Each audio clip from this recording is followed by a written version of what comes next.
यौम आज़ादी बहुत बहुत मुबारक। आज के इस मुबारक और अहम दिन का आगाज़ कलाम पाक की तलावत से करते हैं, जिसके लिए खैबर पख्तूनख्वा से ताल्लुक़ रखने वाले हाफिज़ अबू बकर को दावत देंगे, जिन्होंने किरत के 5 आलमी मुकाबलों में अव्वल पोजीशन हासिल की। इसके अलावा हाफिज अबू बकर ने हाल ही में ईरान में होने वाले आलमी मुकाबले हुस्न किरात में हिस्सा लिया और पहली पोजीशन हासिल की, जिसमें दुनिया भर से 21 ममालिक ने हिस्सा लिया, जहां हाफिज अबू बकर ने वतन का नाम रोशन किया। तशरीफ लाते हैं हाफिज अबू बकर और इनकी तलावत के तर्जुमे के लिए आएंगे मोहम्मद शुएब साहब।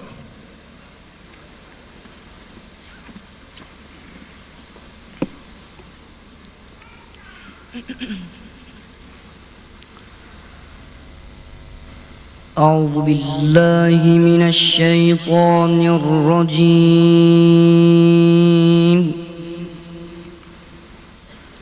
बिस्मिल्लाहिर रहमानिर रहीम।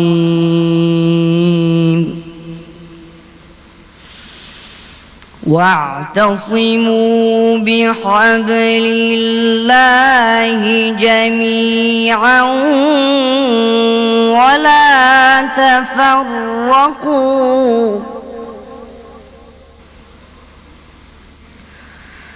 वज़्कुरू निअमतल्लाहि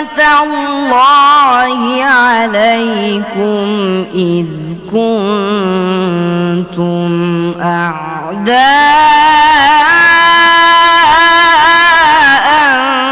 फ़अल्लफ़ बैन क़ुलूबिकुम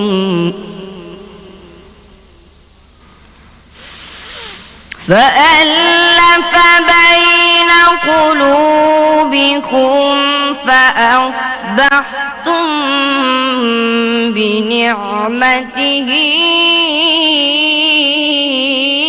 إخوانا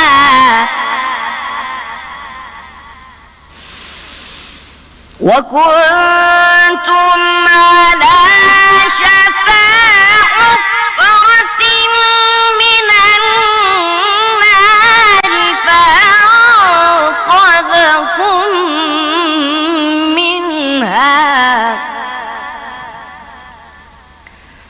كذلك يبين الله لكم آياته لعلكم تهتدون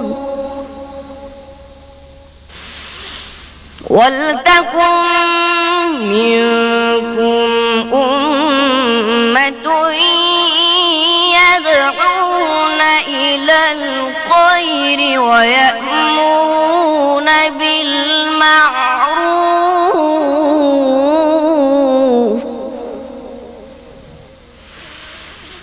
وينهون عن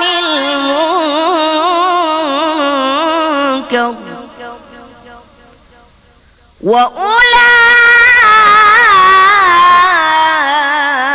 وأولئك هم المفلحون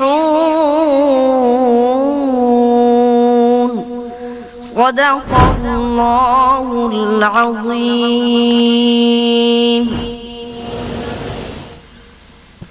तुम सब मिलकर अल्लाह की